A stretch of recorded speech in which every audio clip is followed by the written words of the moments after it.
Bonjour à tous, chers amis. Je vous fais une seconde vidéo aujourd'hui sans caméra. Là, j'ai un problème de cam, donc je le fais comme ça, mais c'est pas bien grave de toute façon, hein. Ce qui compte, c'est le message. Je vais vous faire écouter un extrait vidéo qui est intéressant d'un monsieur qui exprime sa colère, ses doutes, ses craintes, Vraiment, on sent que ça bouillonne. D'ailleurs, c'est marqué sur le compte, là, Jason Bourne, très bon nom. Sam, il était bouillant derrière son téléphone. Voilà, un certain Sam qui va s'exprimer. Donc, on l'écoute et on y réagit juste après parce qu'en fait, il fait une métaphore qui est intéressante et que j'ai envie de filer aujourd'hui avec vous. Et vous allez comprendre. On l'écoute et on y réagit juste après. Je me sens comme une prostituée, l'État me passe dessus mais il veut pas me payer. Voilà comment je me sens. Voilà comment je me sens. C'est un scandale les services publics en France. Je paye donc l'impôt sur le revenu, l'impôt sur les sociétés, je paye l'URSSAF, je paye la cotisation foncière des entreprises. Et par contre, quand je vais à l'hôpital, je suis mal reçu, il n'y a pas le personnel. À l'école, quand il n'y a pas d'enseignants, en plus, c'est à moi de me démerder pour garder les gosses. Pareil pour le trésor public. On a une entreprise, on fait de la rénovation avec les aides de l'État. Ils nous doivent une fortune et quand vous les appelez pour qu'on vous paye, on vous répond on n'a pas d'argent. L'État, c'est le plus mauvais payeur. Il n'y a qu'un truc qui marche bien dans ce pays, c'est venir chercher le pognon. Moi, je suis en litige, je refuse de payer mes fonciers maintenant et la prochaine déclaration d'impôt, je la remplis même pas, ils iront se faire voir. Je veux plus payer et j'appelle tout le monde à arrêter de payer. Arrêtez de payer. Sam, attention avec le fisc. Ils m'en feront pas un deuxième, une fois que je serai tout nu, il n'y aura plus rien à prendre. Hein. Messieurs, dames, les Français, vous savez quoi? Écrire au président de la République, c'est gratuit. Prenez une enveloppe à l'attention du président de la République, mettez vos fonciers, mettez vos impôts, et on lui envoie tous nos déclarations d'impôts et on dit c'est fini. Donc voilà, c'était intéressant, je trouve, mine de rien. Alors c'est vraiment, ça vient des tripes, hein. C'est pas du concept. Mais en fait, c'est bien parce que déjà, ça compte, c'est important. Et puis surtout, je veux dire, il y a beaucoup de gens qui n'ont que ça pour eux. Je veux dire, il n'y a plus que la colère, il n'y a plus le temps de penser. Non, il n'y a plus que les tripes qui parlent. Et c'est aussi ça qui permet de rallier des gens, bien sûr. Les idées, c'est très bien, il en faut. Mais à un moment donné, il y a le sentiment, il y a l'affect pur, il y a l'expérience de la vie, de sa dureté et de ce que fait endurer l'État. Donc ça, c'est très bien et il n'y a pas à le mépriser. Et au contraire, ce qui est intéressant, c'est sa métaphore. Il se sent comme une prostituée et oui, il ne croit pas si bien dire et on va le voir ensemble. Et déjà, premier élément, c'est que oui, l'État ne produit rien, l'État ne crée rien, pourtant il vit même très bien. Et comment c'est possible ça? Comment est-ce qu'on peut vivre très très bien sans produire? Mais tout simplement en ponctionnant ceux qui travaillent, ceux qui innovent, ceux qui produisent. Mais pour que ce racket des prostituées françaises soit durable, il faut qu'un mécanisme pervers soit mis en place pour transformer ces pauvres victimes en complices du système. La seule force ne suffit pas, l'État recherche en permanence à se relégitimer. Pour ce faire, il a trouvé la formule magique. Déjà, on s'arrête sur ça 2 minutes, juste pour vous remettre un petit peu de précision et de concept ici. C'est que dans la vie, il y a 2 solutions. Il n'y en a vraiment que 2. Soit vous produisez, vous êtes rentable, vous vivez de votre activité, ou alors, c'est, on va dire, un bis, vous êtes inséré dans une structure rentable. Donc soit vous êtes entrepreneur rentable, vous vivez de ça, soit vous êtes salarié, vous travaillez avec une boîte et dans une structure rentable, très bien, et tout ça est parfaitement légitime, soit vous volez, d'accord? Ou soit 2 bis d'ailleurs, soit voilà, à chaque fois il y a une dérivation, soit 2 bis, soit vous êtes receleur d'argent volé, un bénéficiaire d'argent volé. Mais il n'y a pas 36 000 solutions, soit on est côté producteur, soit on est côté spoliateur, d'accord? Et avec leurs différentes dérivations. Point, c'est tout. L'État, évidemment, est une entité spoliatrice, c'est même le spoliateur en chef, le voleur en chef. Une fois qu'on a dit ça, il y a différentes étapes que j'ai repérées, entre guillemets, alors rapidement, mais je trouve que c'est intéressant comme métaphore et que j'avais envie de vous partager. Première étape, c'est que l'État commence par vous voler votre corps, puisqu'on parle de prostitution. Il vole votre corps et les fruits de son activité. Alors la prostitution, si on le prend tel quel, basiquement, c'est le fait de livrer son corps à des plaisirs sexuels contre de l'argent. Bon, ça c'est la base évidemment. Mais ici attention, je parle bien d'une prostitution forcée, ou en tout cas sous menace, vraiment quelque chose qui n'est pas clean du tout, qui fait fi du consentement. Allez pas me chercher les femmes qui sont à leur compte, ou que sais-je, ou même sur OnlyFans, c'est pas le sujet. Non, on parle bien par exemple de vastes réseaux de lest, de prostituées, ou de prostituées sud-américaines exploitées, vraiment, hein. Là je parle de choses sordides, hein. D'accord? C'est vraiment important de remettre du contexte, hein. L'État, il applique ce modèle coercitif à l'ensemble de la population. Il vous vole dès que vous tentez de produire quoi que ce soit, que vous vendez ou que vous êtes rémunéré. Rien ne peut lui échapper sans qu'il prenne sa part. Impôts, charges, taxes diverses, cotisations. Et si jamais vous tentez de vous rebeller, ces menaces et ces sanctions ne tarderont pas. URSSAF, huissier, amende, prison. N'oubliez pas que l'ultime raison pour laquelle vous payez vos impôts, c'est la peur d'être enfermé, voire tué. En bref, l'État prélève toujours sa part, tel un proxénète. Votre travail ne vous appartient jamais. Vous lui devez sans discuter une portion de votre vie et donc de votre temps, de votre argent et de votre ingéniosité. Vos risques font ses profits. Ça, c'est hyper important, je pense, de remettre vraiment de la clarté là-dessus. Vous ne pourrez rien faire, rien produire, rien échanger sans être volé. Et tout ça sous la menace, hein. C'est pas juste un abonnement, ok. C'est pas, il n'y a pas de sécession possible, hein. C'est pas, oh bah j'en ai marre quoi. C'est pas Netflix l'État, hein. C'est pas un abonnement, non non. Si vous ne payez pas votre tribut, vous êtes mort, enfin vous êtes mort. Vous vous mettez dans une situation très tendue, hein. Je veux dire, encore une fois, tentez de ne pas payer d'impôts sur une longue durée et vraiment exposez-vous à ces menaces, vous allez voir, enfin, ça va être compliqué, hein. Alors, il y en a qui me diront, mais si on peut optimiser au maximum, machin, machin. Mais c'est pas normal d'avoir optimisé déjà. C'est pas normal. On ne devrait pas avoir à optimiser quoi que ce soit. C'est déjà signe de spoliation. Et deuxièmement, mais l'optimisation se fait dans un cadre légal qui est lui-même détenu par l'État, enfin, qui est posé par l'État. L'optimisation. Enfin, il faut vraiment réfléchir à ça.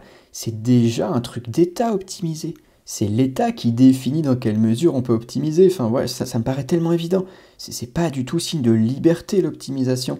C'est signe d'État, bien sûr. Mais je pense qu'ici, vraiment, l'idée importante, c'est l'État prend toujours sa part sur votre production. Toujours, toujours, toujours. Votre corps et les fruits de son travail ne vous appartiennent jamais.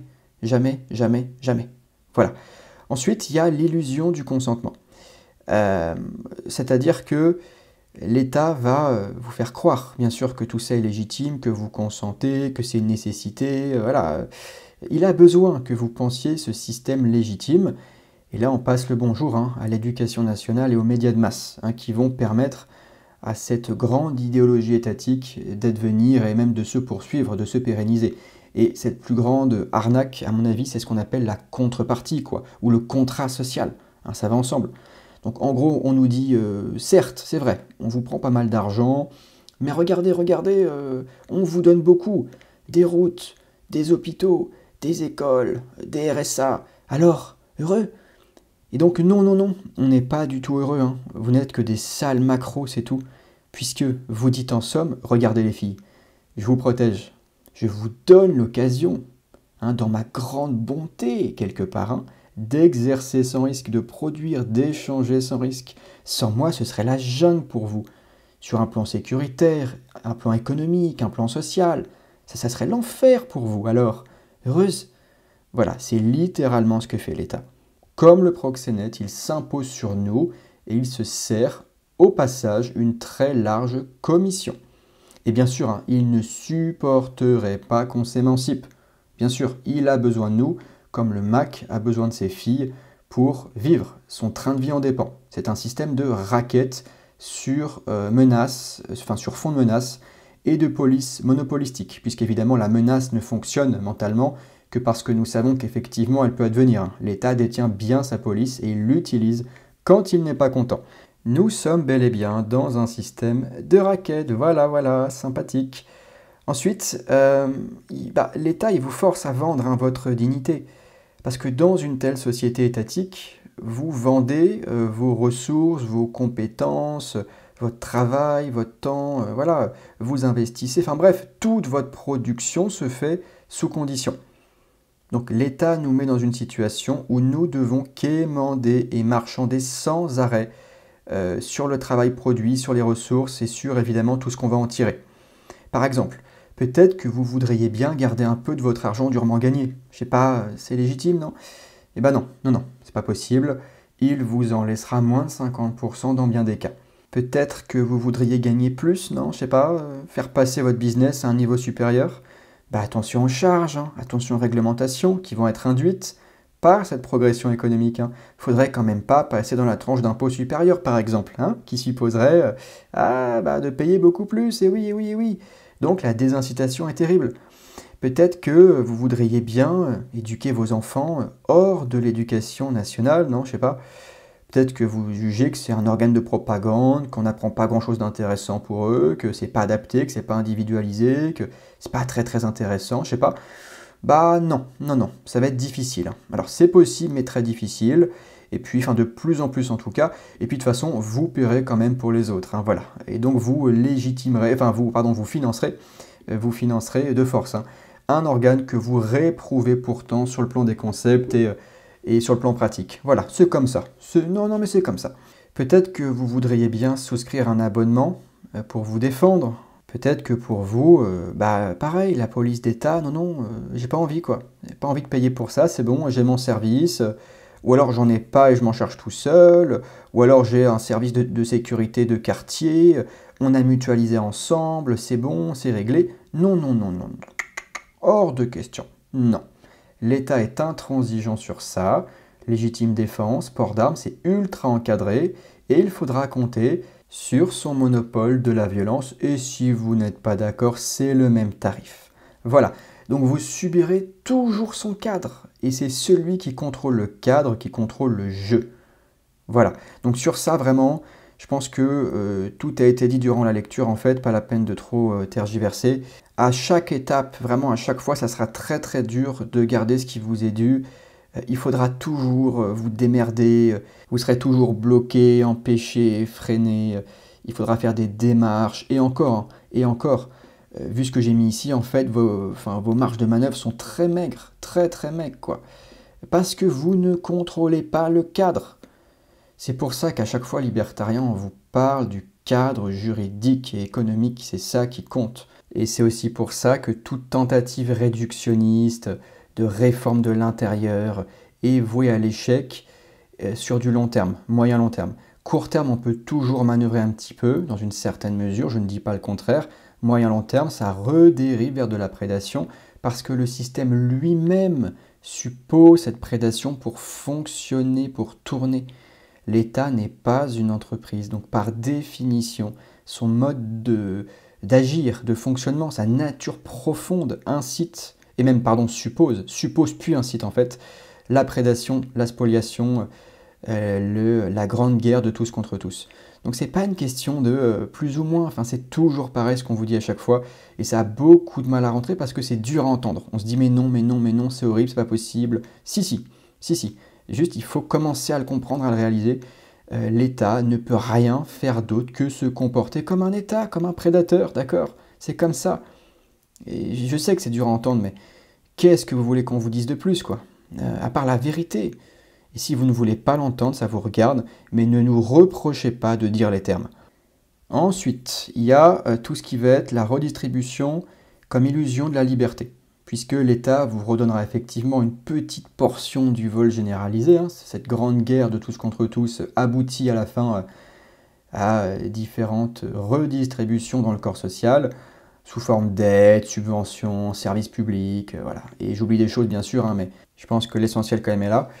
Et à la fin, les Français deviennent des mendiants fiscaux et finissent par réclamer toujours plus d'État pour mieux s'en sortir. Ils réclament alors toujours plus de protection, de lois, de restrictions ou de taxes pour les autres en fonction de leurs intérêts. Et bien sûr, vous vous en doutez, l'État y gagne toujours. Plus il vole, plus il redistribue et plus il contrôle chacune de ses filles. Diviser pour mieux régner. Et pendant que chacun se bat pour obtenir des privilèges ou réclamer plus de ceci, cela, l'État reste gentiment en place et continue son exploitation. Donc l'État nous vole, l'État organise le chaos, l'État compte sur la bataille en bas, hein, la bataille de chacun des citoyens pour obtenir ceci, cela, pour aller voter, pour quémander, pour négocier, pour blablabla, pour avoir plein de trucs, d'accord, demander plein de trucs et faire se continuer ce système de dépendance. Et oui, les gens, les Français en l'occurrence ici, sont des camés, pas que les Français d'ailleurs, hein, là je parle des Français, mais tous les citoyens du monde, hein. C'est simplement qu'on est particulièrement avancé dans cette dégueulasserie, dans cette manipulation chez nous, et donc dans cette grande guerre de tous contre tous. Et pendant ce temps-là, hein, pendant qu'on se bat, ben, l'État reste en place. Voilà, c'est de la perte de temps, c'est de l'énergie dépensée pour rien. Et si vous ne désignez pas l'État, ben, on est en train de perdre du temps, quoi. Voilà, et ça marche, quoi, ça marche. Tout le monde trouve ses petits boucs émissaires, tout le monde fait jouer son idéologie, tout le monde demande ses petits privilèges, machin, machin, machin. Et pendant ce temps-là, la structure même, l'État même reste en place. Bon, voilà, vachement intéressant. Et en fait, j'irai même plus loin que ça, hein, et on en finira sur ça, c'est que les Français défendent leur Macron, hein, comme des victimes dressées à obéir et à répéter les mantras officiels. Bien des Français défendent leur propre asservissement. L'agresseur en devient presque sympathique. C'est le syndrome de Stockholm. On a besoin de l'État pour le système social. Sans lui, ce serait le chaos partout dans nos rues. Voilà, ce sont les mêmes justifications qu'une prostituée sous emprise donne pour rester avec son proxénète. Elle n'imagine même plus vivre en dehors de lui. Les Français sont des travailleuses forcées du sexe qui se battent entre elles et se retrouvent contraintes de payer un tribut pour avoir le droit de survivre. À quand le grand réveil? Voilà, on va s'arrêter là. Je tenais vraiment à aller jusqu'au bout de cette métaphore et en fait en finir vraiment par cette reconnaissance du fait que les victimes finissent par remercier leur bourreau et par leur demander d'agir plus, quoi. Bien sûr, par leur demander. J'en veux plus. J'en veux plus. Et donc on continue cette prostitution organisée. Et tout le monde se fait esclavagiser, prostituer, mais tout le monde en demande plus. C'est magique. C'est de la magie noire. C'est de la pure magie noire. Et en tout cas, voilà, j'espère que ces vidéos contribuent à ma petite échelle au réveil, parce que là, c'est de la folie furieuse, c'est du massacre. Voilà. Et là, j'ai mis évidemment notre Micron, hein, voilà, Micron national, comme le proxénète en place actuellement. Alors attention, hein, lui-même n'étant qu'un pion, hein, il sera remplacé par d'autres. Enfin, vous inquiétez pas, hein, c'est pas juste lui, hein, c'est la structure même, hein, bien sûr. Hein. C'est l'idée même d'État mise en pratique. C'est ça le souci, c'est pas juste Macron. Hein, là, Macron est bien pratique pour illustrer, mais c'est tout. Il faut aller beaucoup plus loin, beaucoup plus loin. Et j'espère que ça commence à percuter chez de plus en plus de gens, au moins un minimum, quoi. Hein, faut bien commencer quelque part, et je sais parfaitement qu'on ne fera pas des Français des anarchapes, hein, je sais pas, voilà, c'est très clair, pas de sujet, pas de souci, mais j'espère au moins qu'on pourra retenir à nous et intéresser un certain nombre de gens suffisamment prêts et éveillés pour faire le travail de conscience sur tout ça et pour s'émanciper au plus de l'État. Voilà, si tout ça vous a plu, pouce vers le haut, pensez à vous abonner pour ne pas manquer les prochaines vidéos, et puis pensez par ailleurs à rejoindre l'académie, lien en description, ainsi que mon cours 6 leçons d'économie de Ludwig von Mises, pour en savoir plus sur cette magnifique discipline justement qu'est l'économie, mais qui a été tellement pervertie par les dogmes modernes. Voilà, tout est en description et en premier commentaire épinglé, et quant à moi, j'ai plus qu'à vous dire à la prochaine. Ciao!